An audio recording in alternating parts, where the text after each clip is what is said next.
Have you ever wondered what you would do if someone tried to take away the person you love most in the world? What if that person was someone who had already abandoned them once before? This is my story. And I'm telling it because I want you to understand that family isn't always about blood. Sometimes it's about who shows up. My name is Margaret, but everyone calls me Maggie. I'm 67 years old, and I'm about to tell you the most important story of my life. It's about my granddaughter Lily, and how I almost lost her to a man who didn't deserve her. It's about 15 years of love, sacrifice, and fighting for what's right. And it's about learning that sometimes the greatest treasures in life come wrapped in the hardest challenges. But let me start at the beginning, because every good story needs a beginning. Even when that beginning breaks your heart. It was a cold morning in March, 15 years ago.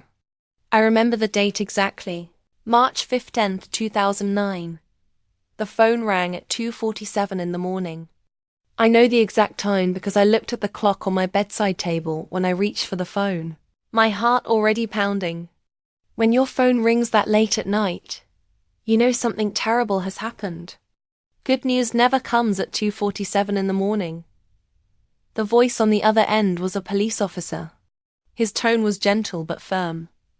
The way people talk when they have to deliver the worst news possible. Double quotes, Mrs. Patterson. This is Officer Rodriguez. I'm calling about your daughter, Emma Patterson. My daughter, Emma, had been in a car accident. A drunk driver had run a red light and hit her car while she was driving home from work. She was a nurse at St. Mary's Hospital and had just finished her night shift. She loved being a nurse, loved helping people. The police officer told me she died instantly. She didn't suffer. She didn't feel any pain. As if that was supposed to make me feel better. As if knowing my 27-year-old daughter died instantly would somehow ease the pain of losing her forever. Emma was only 27 years old. She had a husband named Jake and a tiny baby girl named Lily, who was just 6 months old. Emma had so much life ahead of her. So many dreams. So many plans. And in one terrible moment, a drunk driver took all of that away. At Emma's funeral, Jake cried and cried. I'd never seen a man cry so hard. He held baby Lily in his arms, and I held both of them. We were all so sad, so broken, so lost. Emma had been the light in all our lives, and now that light was gone. We thought we would help each other heal. We thought our shared love for Emma would keep us together. But I was wrong about Jake.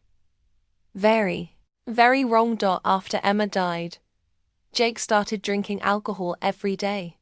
Not just a beer or two.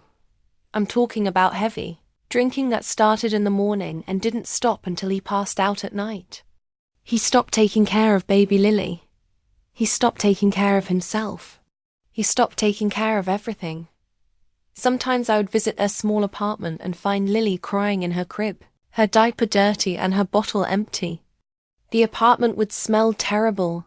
Spoiled food, dirty diapers, spilled alcohol. Jake would be sleeping on the couch, passed out, and the whole place would be a complete mess. Empty bottles would be scattered everywhere. Dishes piled in the sink. Trash overflowing.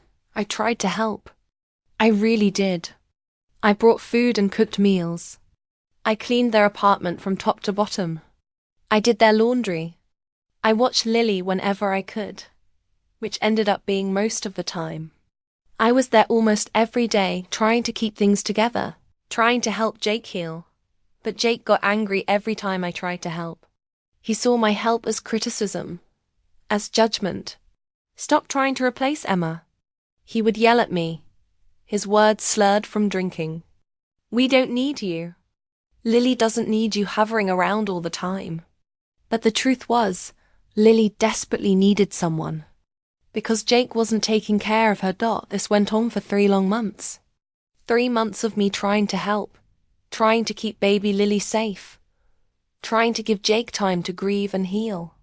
But he just got worse and worse. Then came the day that changed everything.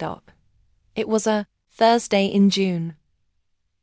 I went to visit them like I did every week. When I got to their apartment building, I noticed immediately that something was wrong. Their apartment door was wide open. Not just unlocked, wide open.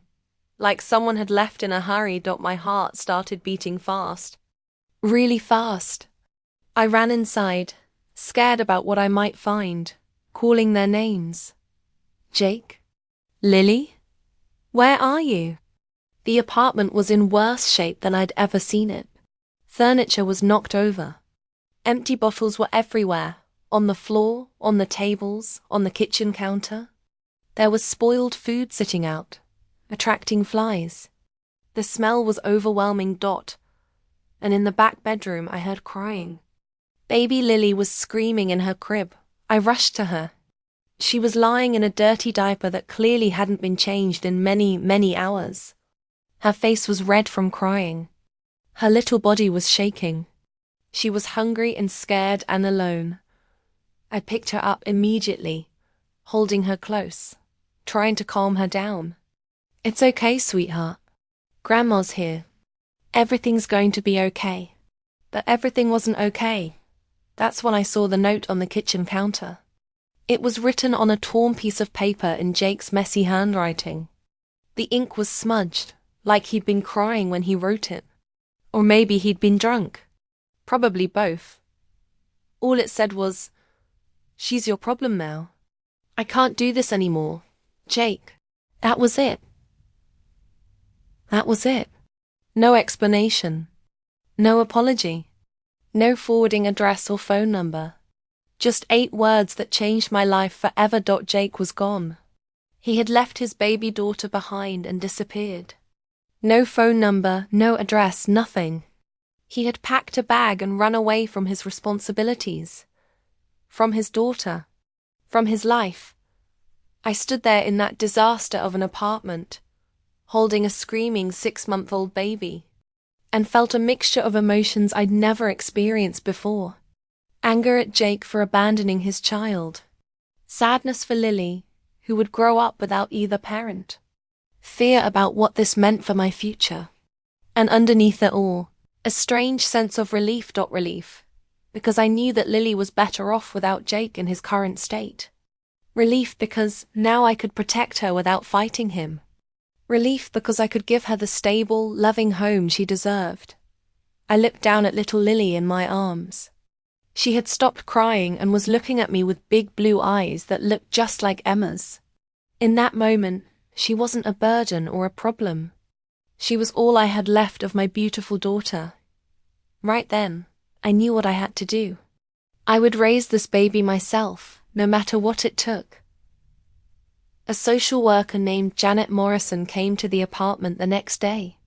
She was a tired-looking woman in her 50s who clearly had seen too many sad situations in her career. She looked around at the mess, took notes on her clipboard, and asked me lots of questions. "How long has the father been gone?" she asked. "Since yesterday morning, as far as I can tell," I replied, bouncing Lily on my hip. But honestly, he'd been mentally checked out for months. Janet nodded grimly, like she'd heard this story 100 times before. "We'll need to file abandonment paperwork. But given that you're the grandmother, and there's no other family... She looked up at me, her eyes serious. "Are you ready to take care of this baby?" It was the question everyone had been dancing around for the past 24 hours.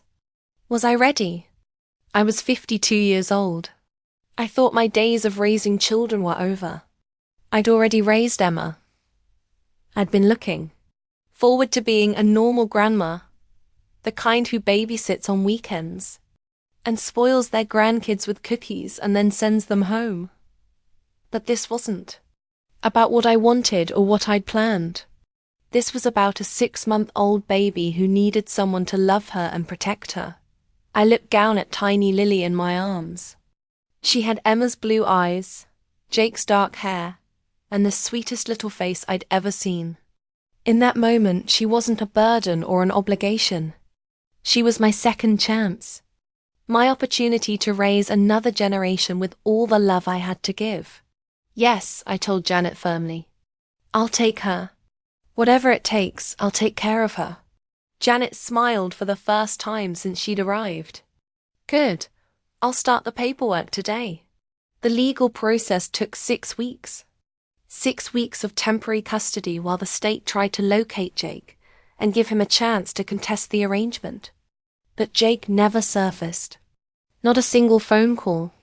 Not a letter. Not a text message. Nothing. It was like he'd vanished off the face of the earth. During those 6 weeks, I moved Lily and all her things into my small 2-bedroom house. I converted my craft room into a nursery, painting it a soft yellow color and putting up stars on the ceiling. I bought a crib, a changing table, and more baby supplies than I thought possible. I started my new life as a single parent at 52 years old. Taking care of a baby was so much harder than I remembered.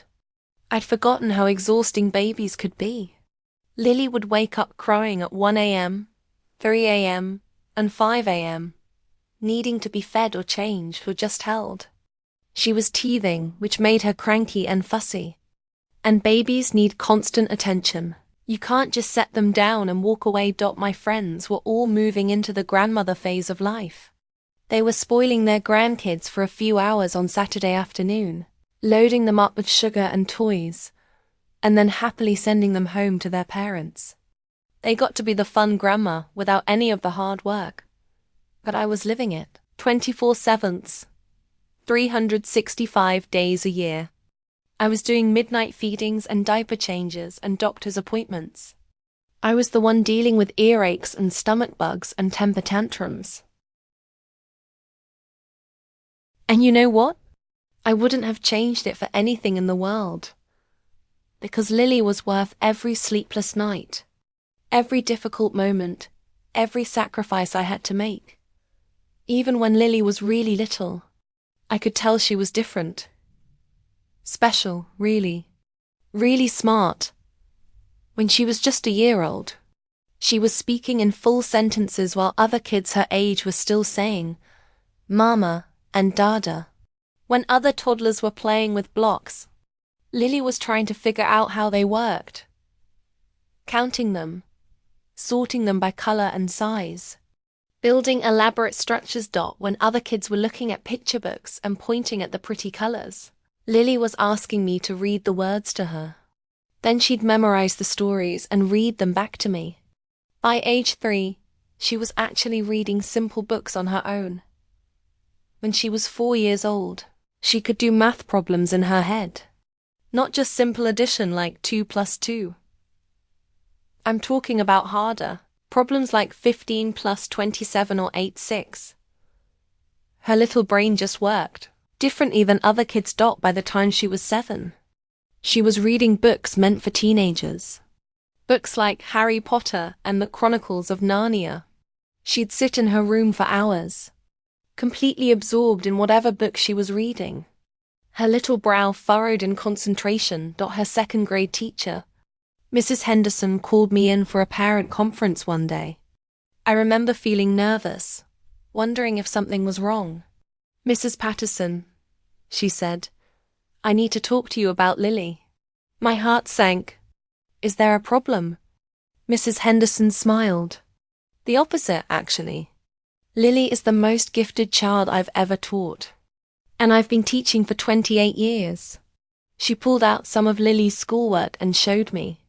While other second graders were learning to write simple sentences, Lily was writing detailed stories with complex plots and interesting characters. While other kids were learning to add and subtract, Lily was doing multiplication and division. You should have Lily tested, Mrs. Henderson suggested. I think she might be what we call profoundly gifted. So we had Lily tested by a special psychologist who works with smart kids. The results were amazing and a little bit scary. Lily was what they call gifted. Her IQ, which is a way to measure how smart someone is, put her in the top 1% of the entire population. That means out of 100 kids, she was smarter than 99 of them. The school counselor recommended all sorts of things. Accelerated programs where she'd learn with older kids. Private tutoring, maybe even skipping grades, so she'd be in classes that challenged her more. But I'd done my research. I'd read books and articles about gifted children. And I learned something important. Really smart kids don't just need harder schoolwork. They need stability, emotional support, and a safe, loving home environment. They need to know they're valued for who they are, not just for how smart they are. And after losing both her parents so young, stability was exactly what Lily needed most. So instead of pushing her ahead multiple grades, or putting pressure on her to be some kind of child genius, we found a balance. I worked part-time as a bookkeeper for Dr. Morrison's dental practice. This gave me flexibility to pick Lily up from school every day and be home with her. We used some of my salary to pay for special tutoring sessions once a week and educational programs on weekends that kept Lily's brain challenged. But mostly, we focused on just being a family. We spent our evenings reading books together, curled up on the couch. We worked on complicated puzzles that sometimes took us weeks to finish. We talked about everything, from how black holes work in space to why people sometimes do mean things to why it's important to be kind, even when others aren't kind to you. We baked cookies on Sunday afternoons, made a mess in the kitchen, and laughed until our stomachs hurt. We had movie nights with popcorn and blankets fought. We went to the library every Saturday morning and came home with stacks of books. I helped her with science fair projects that were way too complicated for me to understand, but I was there to support her anyway. I sat through countless school concerts, art shows, and parent-teacher conferences, always cheering the loudest for my Lily. The years flew by faster than I ever expected. Lily grew from a curious toddler into a brilliant young woman who could discuss complicated scientific theories with adults and solve math equations. That made my head spin, but more importantly than all her intelligence, Lily was kind. She was funny. She was compassionate.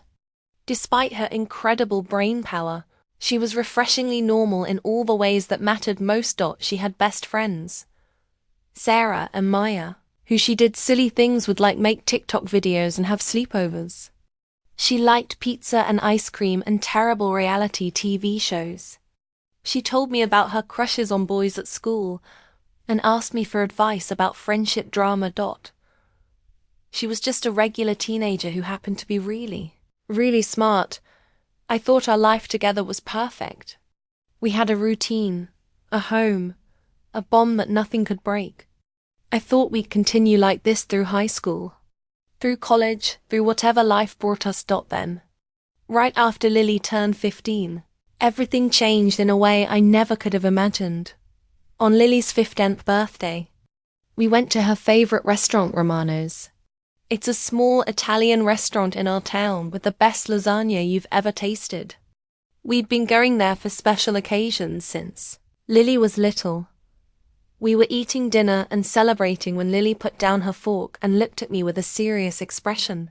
"Grandma, I need to tell you something important," she said. "You can tell me anything." "Sweetheart," I replied, though something in her tone made me nervous. Lily had been acting a bit secretive for the past few months, spending lots of time on her laptop working on what she called a school project. Lily took a deep breath. "Remember that app idea I mentioned a few months ago? The one to help kids who have trouble learning?" I nodded. Lily had been really passionate about this idea. She'd been tutoring a classmate named Tommy who had dyslexia, which makes it really hard to read. Tommy was super smart, but traditional teaching methods didn't work for his brain. Lily had been frustrated that there weren't better tools to help kids like Tommy learn in ways that worked for them. "Well," Lily continued, "I didn't just design the app idea. I actually built it.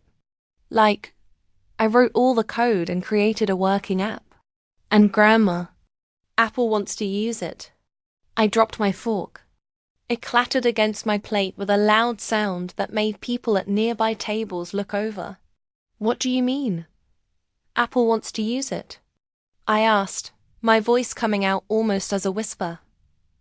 Lily's eyes were shining with excitement and nervousness. "They want to put my app in their app store. It's called Learning Bridge, and it helps kids with different learning styles, dyslexia, ADHD, autism, learn reading and math in ways that work better for their brains. And if lots of people download it and use it, they want to pay me for it." I just stared at my granddaughter, completely shocked. "But Lily, how did you even know how to build an app? That's not something they teach in high school." Lily smiled, looking a bit sheepish. "I taught myself mostly. I watched hundreds of videos on YouTube about coding. I took some free online courses from colleges. And I connected with some adult programmers through online forums who helped me with the really complicated parts." My protective grandmother instincts immediately kicked in. Wait. You've been talking to adult strangers online?" "Lily, we've talked about internet safety." I know, she said quickly. "But Grandma, this was all legitimate and safe. Mrs. Chen, my computer science teacher at school, knew about everything. She helped me review all the contracts and legal stuff. She made sure I was safe and that everything was done properly. She even contacted the programmers I was working with to verify they were real professionals." Over the next 2 hours, as we finished our birthday dinner and ordered way too much dessert, Lily explained everything to me in detail. She had been working on this app for almost 8 months. She'd spent hundreds of hours coding, testing, fixing bugs, and improving it. She'd created a beta version and tested it with students at 3 local elementary schools, with permission from the schools and parents. The results have been incredible. Kids who struggled with reading were suddenly making progress. Kids with ADHD could focus better. Kids with dyslexia found reading less frustrating. Mrs. Chen had helped Lily submit the app to Apple's Educational Initiatives program. They'd gone through a rigorous approval process, with Apple's team reviewing the code, testing the app, and evaluating its educational value. And they loved it. They wanted to feature it in their app store as a highlighted educational tool. "The initial licensing offer is for $50,000, Lily said quietly, looking down at her tiramisu. But Mrs. Chen and the Apple representative said, if the app takes off the way they think it will, it could be much more than that." I nearly choked on my coffee. $50,000? That was more money than I made in an entire year working at the dental office. "That's just the beginning, Grandma," Lily continued, her words coming out faster now, excited. "The education technology market is huge, like billions of dollars huge. And my app actually works. It actually helps kids learn better. The test results from the pilot program showed that kids using Learning Bridge improved their reading scores by an average of 30% in just 6 weeks. That night, I lay in bed staring at the ceiling, unable to sleep. My mind was racing with a million thoughts. My 15-year-old granddaughter, my little girl who I'd raised from a baby, had just taught herself to code, built a revolutionary educational app, and landed a deal with one of the biggest tech companies in the world. Part of me was incredibly proud. Lily had taken her intelligence and her compassion for others and created something that would help thousands of kids learn better. She hadn't done it for fame or money. She'd done it because she saw a problem and wanted to fix it. But another part of me was worried. What would this mean for our quiet life? For Lily's childhood? For her ability to just be a normal teenager? I had no idea that my worries about Lily's success were nothing compared to what was coming. 3 weeks after Lily's birthday dinner, Learning Bridge officially launched in Apple's App Store. The response was immediate and overwhelming. On the first day, 10,000 people downloaded the app. By the end of the first week, It had been featured on the front page of the education section in the App Store, and downloads jumped to over 100,000. Parents were leaving amazing reviews, talking about how the app had helped their struggling children finally understand reading and math. Teachers were recommending it to their students. Schools were purchasing licenses for their entire student bodies. By the end of the first month, Lily's app had been downloaded by over 500,000 people, and the licensing deal she'd signed. It had grown from $50,000 to over $1.20 million. My 15-year-old granddaughter had become a millionaire. And suddenly, everyone wanted to talk to her. First, it was the local newspaper, the Portland Press-Herald. They sent a reporter to our house who interviewed Lily about her app and took her picture. The headline read, "Local teen creates revolutionary learning app." Then the local TV news stations wanted to cover the story. They came to our house with cameras and lights and did segments about the teenage tech prodigy from small-town Maine. Then bigger publications got interested. Tech websites like TechCrunch and Wired wrote articles about Lily. Educational magazines featured her on their covers. A podcast about young entrepreneurs wanted to interview her. And then came the call from CNN. A producer named Sarah Martinez called me one afternoon while Lily was at school. She was friendly and enthusiastic, and she explained that CNN wanted to do a segment on Lily for their Young Innovators series. "We want to focus on Lily's inspirational story," Sarah said. "A brilliant teenage girl who created technology to help other kids succeed. It's exactly the kind of heartwarming, positive story that people need right now. And we'd love to interview both of you." The grandmother who raised a tech genius. "It's such a beautiful family story. I should have been more careful. I should have asked to see their questions ahead of time. I should have prepared better for what was coming. I should have protected Lily and our privacy more carefully. But honestly, I was so proud of her that I wasn't thinking about the risks. I just wanted the world to see how amazing my granddaughter was. So I said yes." The interview was scheduled for a Friday afternoon at our home.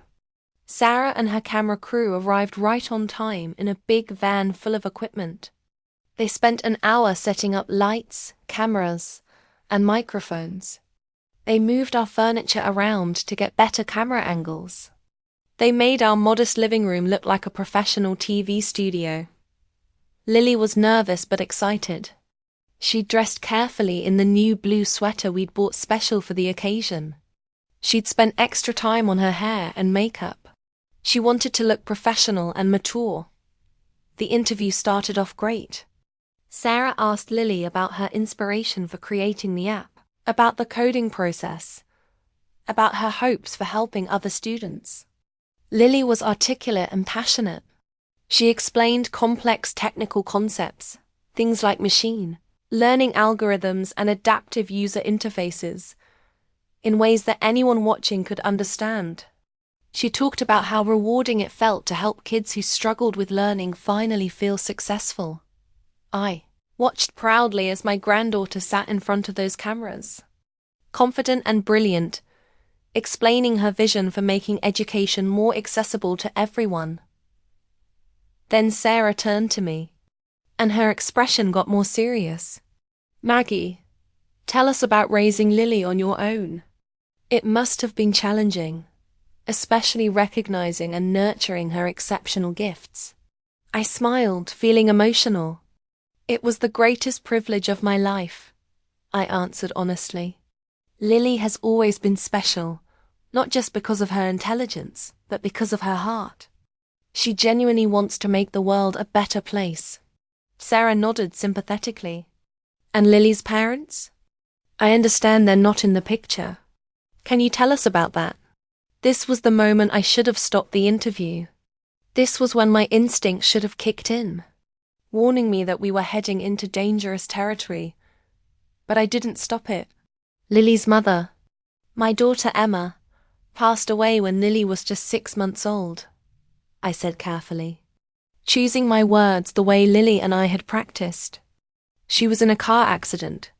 It was sudden and tragic, and it's been just the two of us ever since. And her father?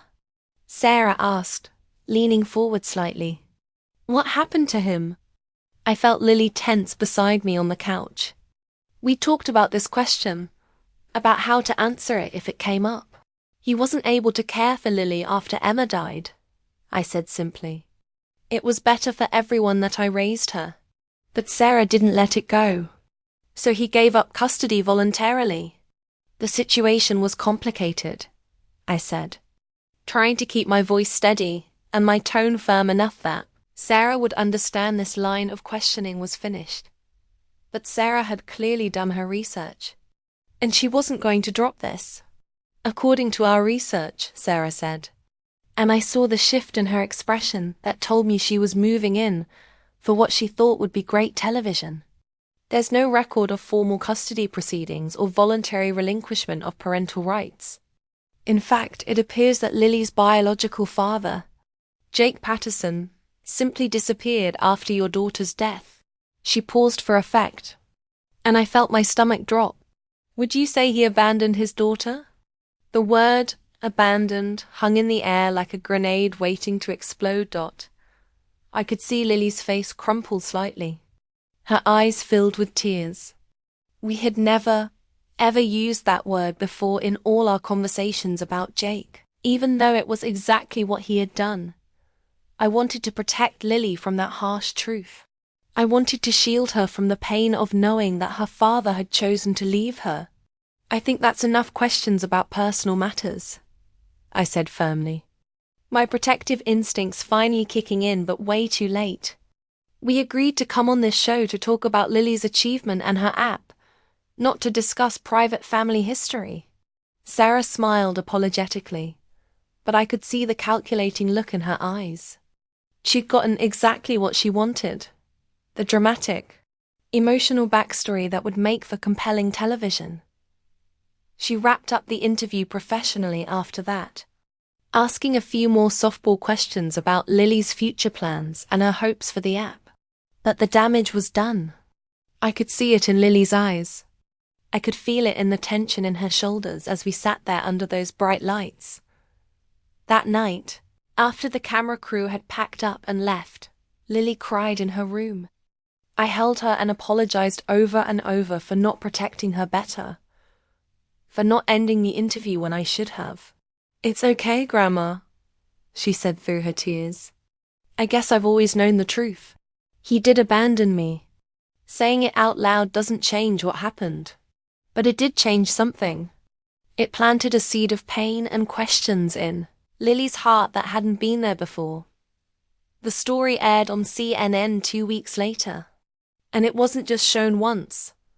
They played it multiple times throughout the day, during different news programs, while most of the segment focused on Lily's brilliance, her app, and her success. There was a significant portion about what Sarah called her tragic backstory. They used sad music and showed old photos of Emma. They talked about the nurse who died in a car accident, the baby who was abandoned by her grief-stricken father, and the heroic grandmother who sacrificed everything to raise her granddaughter to success. It was all technically true, but the way they presented it made our life sound like some kind of tragedy that we'd barely survived. They made it sound like Lily had overcome impossible odds, like we'd been struggling and suffering all these years. But that wasn't our story. Our story wasn't tragic. It was triumphant. Yes, we'd faced challenges. Yes, Lily had lost her mother and been abandoned by her father. Yes, money had been tight sometimes. But we'd been happy. We'd built a beautiful life together filled with love and laughter and joy. We weren't victims of circumstance. We were survivors who had chosen to thrive. After CNN, more interview requests flooded in. Tech blogs wanted to profile Lily. Educational magazines wanted her on their covers. A podcast about young entrepreneurs wanted a 2-hour interview. Everyone wanted a piece of the teenage tech genius with the heartbreaking backstory. We did a few more interviews, but we tried to be more careful. We focused on the app, on education, on technology. We tried to keep our personal story private. But the internet doesn't forget. Once that CNN interview aired, the information was out there forever. Anyone could watch it. Anyone could learn about Lily's past. Anyone could find out about Jake Patterson, the father who disappeared 15 years ago, including Jake himself. 6 weeks after the CNN interview aired, on a Tuesday afternoon in October,